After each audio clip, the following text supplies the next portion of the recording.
Oke, jadi selama ini pasti kalian udah kenal ya sama yang namanya switch magnetik yang biasa kita temuin di keyboard-keyboard Hall Effect. Nah, memang secara garis besar, teknologi keyboard gaming itu udah ngelewatin beberapa fase upgrade ya. Dari mulai awalnya membran, terus ke mechanical, terus sempet ke optical, terus akhirnya nyampe ke Hall Effect atau keyboard magnetik. Nah, upgrade dari membran, terus ke mechanical, dan akhirnya ke optical, itu basically cuma upgrade dari seberapa cepet dan seberapa responsif tombol itu ngeregister di keyboardnya. Tapi begitu upgrade dari mechanical dan optical ke Hall Effect atau yang magnetic switch ini tuh upgrade-nya gede banget. Yang tadinya untuk ngeaktifin tombol di keyboardnya perlu ada sinyal dari switch ke PCB-nya, kayak misalnya kalau mechanical itu perlu ada kontak antara pin switch ke PCB, dan kalau optical itu ada laser yang dipotong sama switch-nya gitu kan. Nah, kalau di keyboard Hall Effect, karena dia itu pakai switch yang ada sistem magnetnya ya di switch dan di PCB-nya, jadi bisa dibilang tombolnya itu aktif terus-terusan dan PCB-nya cuma perlu pergerakan switch sedikit aja buat ngeregister keypress dari si switch-nya. Semakin deket magnet yang ada di switch-nya ke hall yang ada di PCB-nya, semakin besar actuation-nya. Dan karena teknologi Hall Effect ini, kita jadi bisa pakai keyboard yang inputnya analog.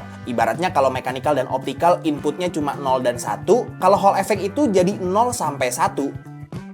Nah, kalau si inductive switch ini pakai teknologi yang beda lagi nih sama yang magnetic switch. Kalau magnetic switch ngukur seberapa besar actuation switch-nya dari jarak antara magnet di switch ke PCB, kalau induktif ngukur seberapa besar actuation switch-nya dari perubahan aliran listrik yang dihasilin dari pergerakan switch-nya. Bisa dilihat di sini sedikit gambaran perbedaan mekanisme actuation dari switch magnetik sama switch induktif ya. Kalau yang magnetik itu diukur dari jarak magnet switch ke PCB, kalau induktif pin metalnya kayak nyodok-nyodok PCB-nya yang bolong gitu ya. Dan semakin dalam nyodoknya, semakin gede juga actuation-nya. Jadi PCB-nya ini secara real time ngukur perubahan aliran listrik dari si aktivasi switch-nya. Dan hasilnya, inductive switch bisa ngasih analog input juga ke keyboard. Yang artinya travel distance-nya itu bisa kita atur via software dan ngasih premis yang mirip-mirip kayak keyboard Hall Effect.